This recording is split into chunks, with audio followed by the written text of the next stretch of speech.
घरोघरी मातीच्या चुली या मालिकेच्या आजच्या भागामध्ये आपल्याला काय पाहायला मिळणार आहे ते आपण इकडेच पाहणार आहोत. तर वळूया आपल्या आजच्या भागाकडे. इकडे ऋषिकेश हा त्याच्या घराची लादी वगैरे पुसत असतो, कारण त्याच्या घरामध्ये प्रचंड पाणी झालेलं असतं. इथे जानकी येते आणि खरं तर त्याच्यासाठी मॉप वगैरे घेऊन येते. तेव्हा खरं तर ती त्याला हेल्प करायच्या हेतूने आलेली असते. इथे आता जानकी ही त्याला मॉप वगैरे देते आणि त्यासोबतच त्याला म्हणते की अरे घे, मी तुला हेल्प करण्यासाठीच आली आहे म्हणून. तेव्हा इकडे ऋषिकेश हा आधी तिचं ऐकत नाही आणि ते सामान घेतसुद्धा नाही, पण जानकी भरपूर इन्सिस्ट करते. त्यानंतर मात्र तो घेतो आणि त्यासोबत ती पण त्याला हेल्प करत असते. इथे आता जी जानकी आहे ती त्याला म्हणते मी पाणी बाहेर ढकलते, तेव्हा तू तुझी लादी जी आहे ती पुसत जा, असं म्हणून ती त्याला सांगत असते. त्याला इन्स्ट्रक्शन देत असते, जे की त्याला अजिबातच आवडत नाही. त्याच्यावरती त्याला असं वाटतं की बापरे, ही मुलगी किती बोलते आणि बोलूनसुद्धा ही जर चपड काय बंद होत नाही. आता ते दोघंही एकत्र मिळून लादी पुसत असतात. तेव्हा त्याला लादी पुसताही येत नसते, त्याला जमत नसतं. तेव्हा जानकी ही त्याला म्हणते की अरे अशी ही नाही पुसत लादी, तुला कळत नाही का लादी ही कशी पुसतात म्हणून, दे इकडे, मी तुला हेल्प करते, असं म्हणून आता जानकी जी आहे ती त्याला मॉपिंग कशी करायची हे शिकवत असते. इथे आता जानकीच्या मॉपिंग शिकवण्यामुळे ऋषिकेशला नक्कीच कुठला ना कुठला तरी हा फायदा होत असतो. इकडे ऋषिकेश शिकून घेत असतो की खरं तर मॉपिंग ही नेमकं कशी करतात ते, कारण त्याला घरातलं कुठलंच काम हे फारसं नीट येत नव्हतं. तेव्हा इकडे ऋषिकेश जो आहे तो सगळीकडून बरोबर अशी ठीक अशी मॉपिंग करून घेत असतो. तेव्हा इकडे ऋषिकेश हा आता मॉपिंग करून घेतो. तेव्हा जानकी ही आता तिथेच उभी असते आणि पाहत असते की ऋषिकेश हा सगळीकडून नीट मॉपिंग करून घेतोय की नाही. इथे मध्यंतरी ऋषिकेशला इरिटेट होतं. तो तिला म्हणतो की अरे तू आधी बाहेर जा, कारण आता माझं काम जे आहे ते नीट होत नाही. इतक्यातच तिकडे बाजूचे जे काकू आहेत त्यांची जी वाईफ आहे म्हणजे काकू ती येते. इथे ऋषिकेशला तर आयडियाच नसतं की हे ते दोघं कोणी आहे. खरं तर त्यांनी त्यांच्या मुलीला पण घेतलेलं असतं. ते दोघेही एकत्र मिळून त्यांना चहा देत असतात. खरं तर ते इम्प्रेस करायचा प्रयत्न करत असतात, कारण काकूला नुकतंच समजलेलं असतं की ऋषिकेश रणदिवे म्हणजेच एवढा मोठा माणूस हा आमच्या बाजूला राहायला आला आहे, म्हणजे ही खूपच मोठी गोष्ट आहे आमच्यासाठी, असं म्हणून ती त्याला चहा द्यायला येते. आता तिचं एक असतं की माझी मुलगी जी आहे ती सिंगल आहे आणि त्यासोबतच ऋषिकेश रणदिवे पण सिंगल आहेत, तर त्यांचं लग्न हे जुळून दिलं तर, असं म्हणून ती चहा देते. इथे ती तिच्या मुलीला म्हणते की मी आलेच जरा, तोपर्यंत तू आता ह्या मुलीशी गप्पा मार, म्हणजेच त्यांच्या मुलीशी गप्पा मार. इतक्यातच आता ती इम्प्रेस करायचा प्रयत्न करत असते. ऋषिकेशला समजून जातं की ह्या ज्या काकू ज्या आहेत त्या नेमका काय करायचा प्रयत्न करतायत ते, पण इकडे आता ऋषिकेश जो आहे तो अगदीच भाव देत नाही. इथे काकू ही पूर्ण घरात येऊन बसलेली असते. काकू पाहते की बापरे, घरामध्ये ऋषिकेश जो आहे तो खूप काम करतोय ते. तेव्हा इकडे ऋषिकेश म्हणतो की हो, मला खरंच या चहाची गरजच होती, कारण सकाळपासून एवढं काम लागलं आहे माझ्या मागे की मी काय सांगू तुम्हाला, असं म्हणून इथे ऋषिकेश जो आहे तो म्हणत असतो. त्यासोबतच इकडे जो ऋषिकेश असतो त्याला काकू म्हणतात मग मी आमच्या स्वीटीला पाठवते मदतीला. तेव्हा तो स्वीटीला पाहतो आणि पाहता क्षणी म्हणतो की नको, मला त्याची गरज नाही, मी करतो माझी, फक्त मला थोडा वेळ जाईल, असं म्हणून तो बोलत असतो. इथे जी स्वीटी आहे तिला तर आता ऋषिकेशमध्ये काहीच इंटरेस्ट नसतो. इथे तिची स्वीटी आहे ती त्याला म्हणत असते की अगं आई, तू काय करतेस म्हणून, मला अजिबातच त्यांच्याशी नाही बोलायचं आहे, तरीसुद्धा तू जबरदस्ती का करतेस त्यांच्याशी बोलायला, असं म्हणून ती तिच्या आईला सांगत असते. पण तिची आई ऐकल तर खरं, असं म्हणून ती खरं तर आता तिथे बाहेरच उभी असते. इथे आता ऋषिकेश हा विचारात पडलेला असतो की नेमकं काय करता तुम्ही ते, आणि त्यासोबतच कुठे राहता. तेव्हा इकडे ती जी जी नेमकं कुठे राहते त्या सगळ्या गोष्टी ह्या ज्या आहेत त्या ऋषिकेशला सांगून टाकते. इथे ऋषिकेश हा चहा पिल्यावरती बापरे भरपूर उत्तम चहा होता आणि अप्रतिम होता, या सगळ्या गोष्टींबद्दल सगळ्या गोष्टी या त्याला सांगून टाकते. इथे खरं तर काकू जी आहे ती स्वीटीला समजवायचा प्रयत्न करते की गप, एवढा मोठा माणूस आहे, बाजूला राहायला आलाय, नक्कीच काही ना काहीतरी हेतू हा नक्कीच असेल, असं म्हणून आता ते दोघेही त्यांच्याशी बोलत असतात. इथे काकूही म्हणत असते की तुमचं लग्न हे झालं आहे का. तेव्हा ऋषिकेश म्हणतो की नाही झालं म्हणून. तेव्हा ती विचारते की तुम्हाला कोण बॉयफ्रेंड आहे का. तेव्हा ती म्हणते की नाही. इथे मकरंदचं जे जे काय वागणं होतं तेच खरं तर ऋषिकेशच्या डोक्यामधून जात नव्हतं. इथे आता जी जानकी आहे ती स्वतःहून मकरंदला भेटायला येते. इथे मकरंद हा स्वतःच्याच कुठल्या तरी विचारामध्ये बुडालेला असतो. जानकीचा आता फक्त एकच हेतू असतो की काहीही करून त्याला फक्त त्या विचारामधून बाहेर काढायचं आहे ते. तेव्हा इकडे जो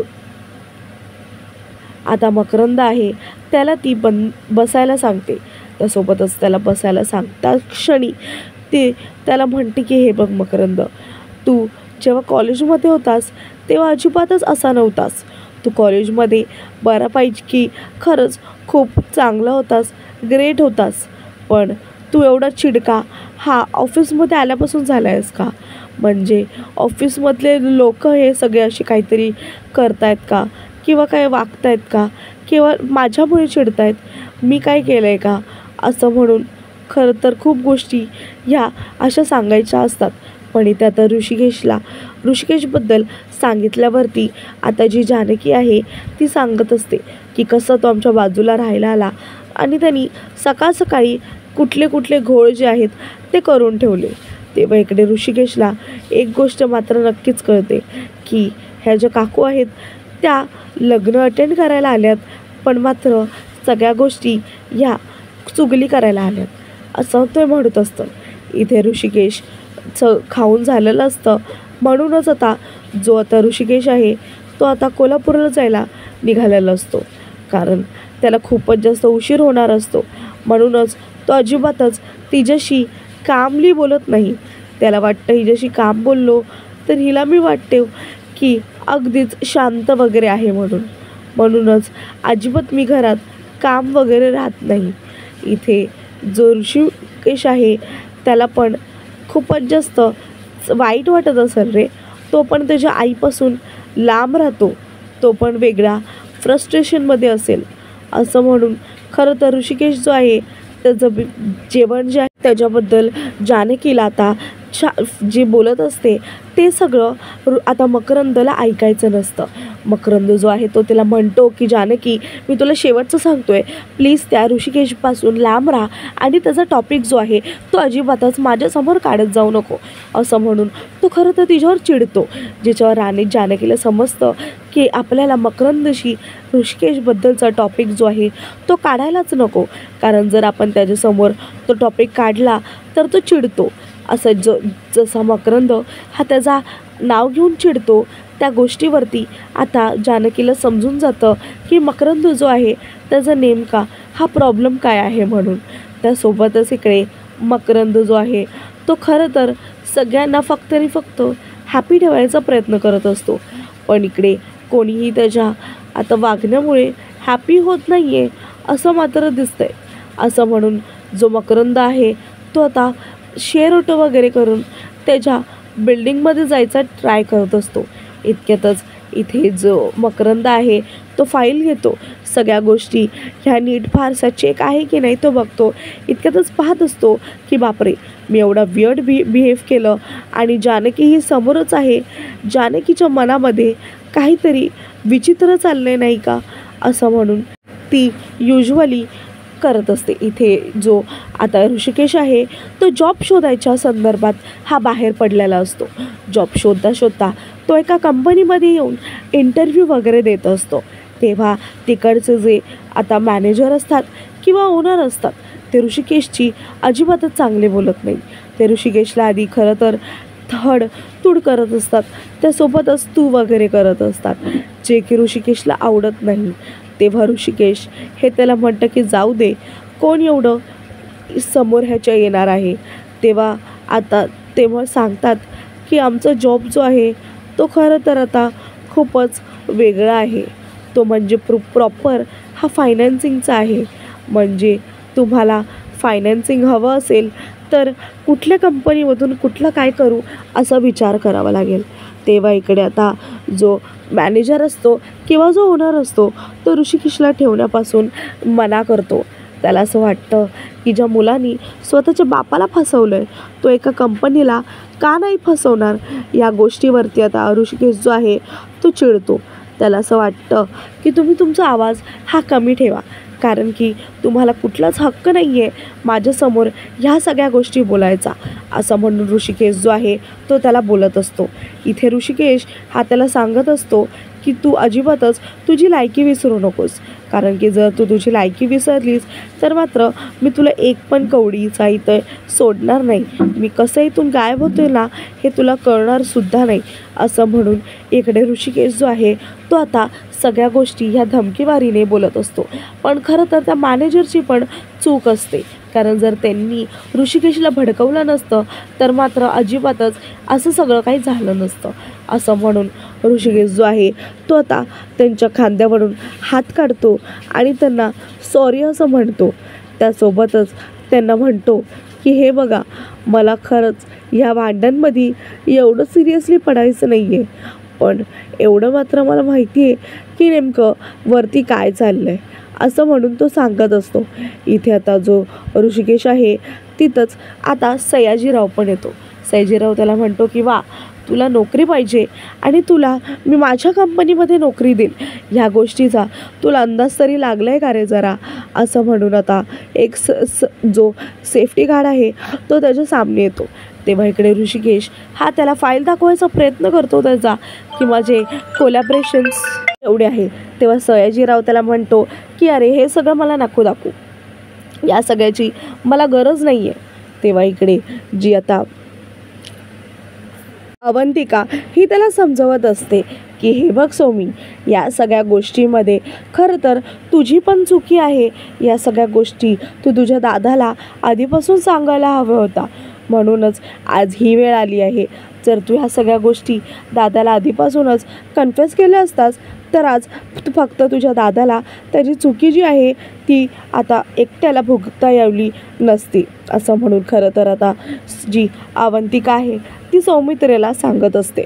तेव्हा जी अवंतिका आहे ती एकटी सौमित्रावरती ब्लेम टाकते, जे की सौमित्राला आवडत नाही. पण अवंतिका त्याला समजायचा प्रयत्न करते. त्याला सांगते की खरं तर सौमित्र, मला तर वाटतं की ह्या सगळ्या गोष्टीमध्ये तुझी चुकी आहे आणि तुझा दादा जो आहे तो एकट्या सगळ्या चुकांचं प्रायश्चित्त घेतो आहे, असं म्हणून सौमित्र हा खरं तर आता खचून जातो.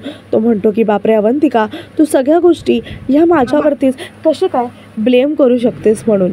तेव्हा खरं तर सौमित्र जो आहे तो म्हणतो की मला खरंच काहीतरी करायला हवं, जेणेकरून दादा जो आहे तो लवकरात लवकर आता घरी येऊ शकतो आणि त्यासोबतच त्याला काही त्रास होणार नाही आणि नाना पण त्याला हॅपीली घरी बोलून घेतील. असं म्हणून तो आता ठरवतोच की काहीही करून मला दादाला आता घरी घेऊन यायचं आहे. असं म्हणून तो अवंतिकाला सांगतो की अवंतिका, मी काही करून आता दादाला घरी घेऊन येईल, असं म्हणून तो आता त्याच विचारत असतो. इथे अवंतिका म्हणते की हो, तुला हे करायचंच आहे आणि काहीही करून करायचं आहे, असं म्हणून ते दोघंही ठरवतात. इथे आता सधन चाळीमध्ये आता खरं तर जो ऋषिकेश आहे तो आलेला असतो. त्यासोबतच तो फोनवरती बोलत असतो. इतक्यातच तो पाहतो की खरं तर तिथे काही जण आलेले आहेत म्हणून. तेव्हा इकडे ऋषिकेशची नजर त्या दोघांवरती जाते. तेव्हा इथे ऋषिकेश जो आहे तो त्यांना पाहून थोडासा कन्फ्यूज होतो आणि त्यासोबतच थोडंसं विचित्र पण वागू लागतो. इतक्यातच तो पाहतो की तिकडे आई आली आहे म्हणून. आईला पाहून त्याचा जो आनंद आहे तो अजिबातच अनावर होत नाही. तो लगेचच आईकडे जातो त्याच्या आणि त्याच्या आईला सगळ्यात पहिली एक घट्ट मिठी अशी मारतो. आणि त्यासोबतच त्याची आई जी आहे ती त्याला म्हणते की बापरे ऋषिकेश, किती मोठा झाला आहेस तू, मला किती मोठा दिसतोयस. त्यासोबतच तू एवढं कसा काही बारीक झालास रे, मला खरंच तुझी खूप काळजी वाटत होती. काय करत असशील, कुठे राहत असशील, काय खात असशील. त्यासोबतच मी तुझ्यासाठी काही गोष्टी आणल्यात, त्या मात्र तू घे, कारण की तुला गरजेला पडतील तुला तुझ्या. तेव्हा ऋषिकेश म्हणतो की नाही आई, मी नानांना वचन दिलं आहे की मी तुझ्याकडून काहीच घेणार नाही आणि मी अजिबातच ते वचन जे आहे ते मोडणार नाही. असं म्हणून ऋषिकेश जो आहे तो उगीचच आता त्याच्या आईला समजवायचा प्रयत्न करत असतो. त्याची आई जी आहे ती मात्र खूप खचून गेलेली असते, ती खूप इनोसेंट असते. त्यासोबतच खूपच जास्त आता सोज्वळ असते, कारण की त्याच्या आईला वाटतं की ह्या सगळ्या गोष्टी ज्या आहेत त्या खरं तर झाल्या पाहिजे. आणि सगळं सामान त्या माणसांना सांगते की ऋषिकेशच्या ह्याच्यामध्ये खोलीमध्ये ठेवायला. पण ऋषिकेश स्वतःहूनच म्हणतो की नाही नाही नको, मला खरंच या सामानाची गरज नाही आहे, मला अजिबातच नको आहे हे सामान. पण मला एक गोष्ट मात्र तुम्हाला सांगायची आहे, मला मनापासून तुम्हा सगळ्यांची आठवण येते. असं म्हणून ऋषिकेश जो आहे तो त्याच्या आईशी बोलत असतो. इतक्यात जो जसा त्याच्या आईशी बोलत असतो तितक्यात तिथूनच हळूच जानकी येते. जानकी ही बाजूला साईडला उभी असते, कारण की आता तिला सगळ्या गोष्टी या हळूहळू ऐकू येत जात असतात. जानकीला तर काय करायचं नसतं त्याचं ऐकून, पण मात्र आता ती मज्जासाठी सगळ्या गोष्टी ऐकत असते. इतक्यात तिथे त्याची जी आई जी आहे ती त्याला म्हणते की खरंच ऋषिकेश, मला हवं आहे की तू माझ्यासोबत घरी यावंस म्हणून, पण ह्यांच्या अशा हट्टामुळे मला अजिबातच हे करता येणार नाही. असं म्हणून ती सांगत असते. इथे ती म्हणते की अगं आई, तू अजिबातच काळजी करू नको, मी लवकरात लवकर माझ्या पायावरती उभं राहणार आहे आणि त्यासोबतच तुला भेटायला येणार आहे घरी. आणि तुला खरंच खूपच जास्त आनंद होईल ज्या दिवशी मी येईल घरी. तेव्हा इकडे जो सौमित्र असतो तो आता त्याला हेल्प करत असतो की कसं काय करायचं ते या गोष्टीमध्ये. आता सौमित्राला अजिबातच काहीच दुसरं आयडिया नसतं. इथे आता सौमित्र जो आहे तो त्याला म्हणतो की दादा, खरं तर ही सगळी जी चुकी आहे ती माझ्यामुळे झाली आहे. तेव्हा त्याचा दादा बोलतो, काय वेडा झाला आहेस का, सगळी चुकी ही स्वतःवरती घेतो आहेस. तेव्हा इकडे जी काकू असते ती आता आतमध्ये आलेली असते. जानकी ही आता तिच्या खोलीमध्ये भाजी वगैरे निवडत बसलेली असते. तेव्हा काकू ही आता काकांवरती ओरडत असते, तर जानकी ते पाहून मस्तपैकी मज्जी मस्त घेत असते. इथे लगेचच काकू जी आहे ती जानकीला म्हणते, काय गं, काय करतेस म्हणून, तुला फार हसायला येतंय, जा बाजूच्या ह्या खोलीमध्ये जा आणि त्यासोबतच त्यांना काय हवं नको ते बघून ये, म्हणजेच वडे वगैरे हवं आहेत का असं वगैरे त्यांना बघून ये. असं म्हणून जी जानकीला ती सांगते. तेव्हा इकडे जानकीला ती बाहेरून सामान आणायला पण सांगते. तेव्हा इकडे जानकी म्हणते की हो काकू, माझं भाजी निवडून झालं की मी लगेचच जाते, असं म्हणून ती सांगत असते. इथे जो ऋषिकेश आहे तो सौमित्राला समजवत असतो की अरे सौमित्र, टेन्शन घेऊ नको तू, मी लवकरात लवकर सगळ्या गोष्टी हा सॉर्ट करतो. इथे जानकीला आता त्यांच्या घरी जे आहे ते कंटाळाला येत असतो, तर इथे ऋषिकेशनी त्याच्या आईमुळे तो इथे थांबतोय आणि काकूंनी सांगितल्यामुळेच तर आता जानकीला जावं लागतंय. इथे सौमित्र हा खरं तर आता खूपच जास्त खचून गेलेला असतो. त्याला वाटतं की दादा, आज तुझी जी अवस्था आहे ती फक्त आणि फक्त माझ्यामुळे आहे. तेव्हा इकडे जी आई असते ती तिची खोली वगैरे पाहून प्रचंड शॉक होते. त्याला असं वाटतं की बापरे ऋषिकेश, तू इकडे राहतोय, एवढी तडजोड आयुष्यात कधी करायला शिकलास रे तू. माझा मुलगा हा खऱ्या अर्थाने मोठा झाला आहे. ह्यांनी जर ह्या सगळ्या गोष्टी पाहिल्या तर मात्र त्यांना मनापासून आनंद होईल. असं म्हणून ऋषिकेश जो आहे त्याला आता घेऊन जायचं ठरवलेलं असतं. पण आता ऋषिकेश हा स्वतःहूनच येत नाही. तो म्हणतो की मला खरंच माझ्या आयुष्यामध्ये आता काहीतरी घडायचं आहे आणि त्यानंतरच मला त्या घरामध्ये पुन्हा यायचं आहे. मला नानांना सिद्ध करून दाखवायचं आहे की मी स्वतःच्या पायावरती उभं राहू शकतो आणि स्वतः काहीतरी करून दाखवू शकतो.